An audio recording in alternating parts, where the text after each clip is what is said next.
We delivered our 8th collection for the local food bank, who are in desperate need, more so now than ever, and finalised some details for a funeral on Friday. The generosity of strangers has been incredible. I feel quite reflective.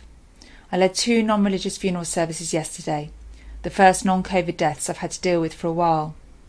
Both incidents were affected by COVID though. Neither could get an ambulance in time, and ICU access was limited. Both died before their time. Most people think funerals are always miserable, but they aren't. They can be uplifting and joyous as people come together in solidarity to celebrate a person they loved. But in these strange times there is an additional shadow of sadness cast over everything. No hugs or shaking of hands. Everyone sat apart. No touching the coffin or carrying in. Funerals have a hollowness like I have never experienced before.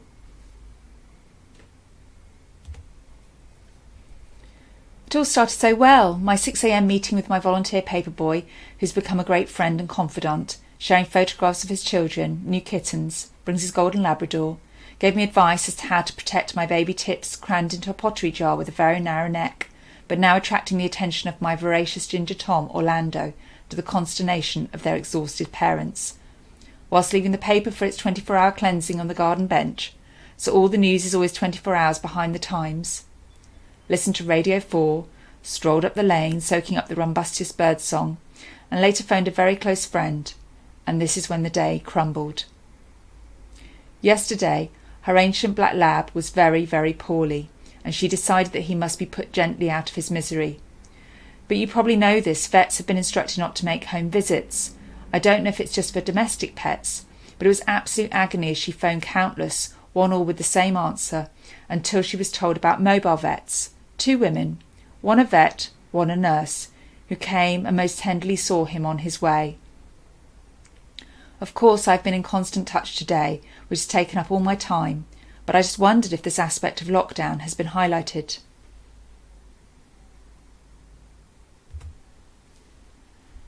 The entire community mourns the loss of dear Andy. He was more than just a butcher to so many of us. He was so loved.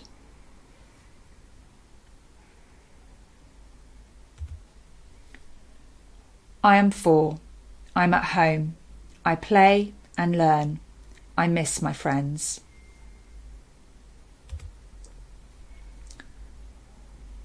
I then received a phone call from someone in Hemyock who told me that one of the ladies I deliver books to had died.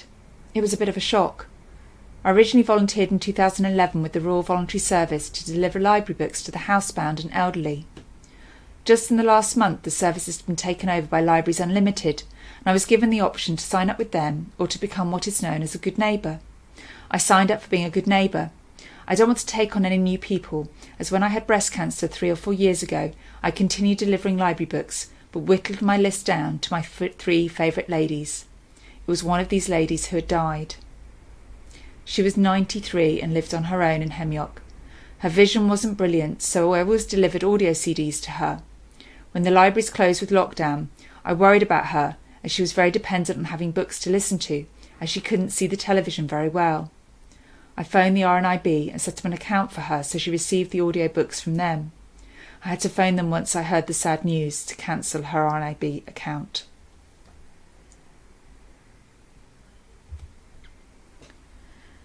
Today was a horrible day. I went to my nanny's house so that Mum could cut the grass. When it was time to go, I left my nanny's iPad on a chair that was tilted. When I started to walk back up to the car, I heard this almighty smash. I turned around and then I saw it. I picked up the iPad and took off the screen protector that was absolutely demolished, and there it was, the biggest crack I'd ever seen. I couldn't get to sleep that night. I learned one thing from this: make sure you place an electronic on a table, not a chair.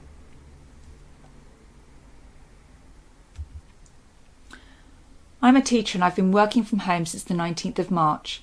The inverted commas are very deliberate. You can't teach from home. The level of work completion is woeful.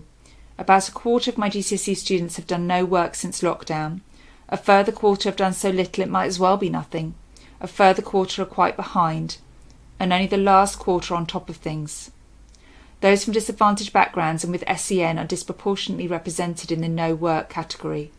And so the gap widens. I feel bereft without my work. I know it can't be any other way, but this is not what I signed up for or spent 15 years getting good at. Also, I'm suffering with back and shoulder pain from my unsuitable workstation. I am fearful of the fallout from this inactivity when schools open again.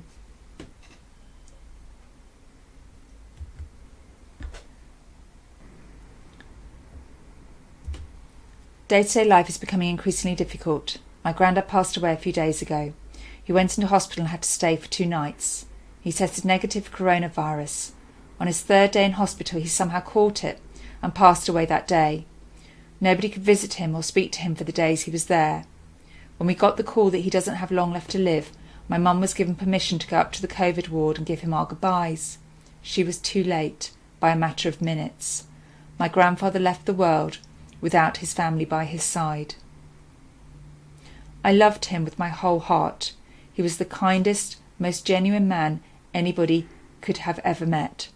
He kept to himself each day, just sitting by himself in his little chair in the kitchen, listening to the radio with a cigarette between his fingers. We had some little jokes we would share each time I saw him. Now I deeply regret all the days that I could have spent with him, but instead was too busy with my own life.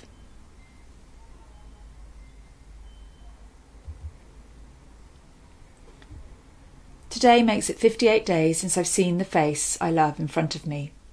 I never counted the days before. It was just a given I'd see him on the weekend, and we'd have our nice weekend in our bubble away from reality. He doesn't even know I love him. Well, I think he does, but we've never said it out loud. But we have our ways. I actually now daydream about telling him in person, because I think after all this, we should allow each other that. So if that doesn't happen for a long time yet, I love you so much, E. I've had a rough few years, heartache, stress, loss, and last year I even ended up in the hospital. This year was meant to be the most uneventful year I've ever had. I remember shouting at the sky to please grant me a year where nothing dramatic would occur. Let me get a year to just find my footing again and heal.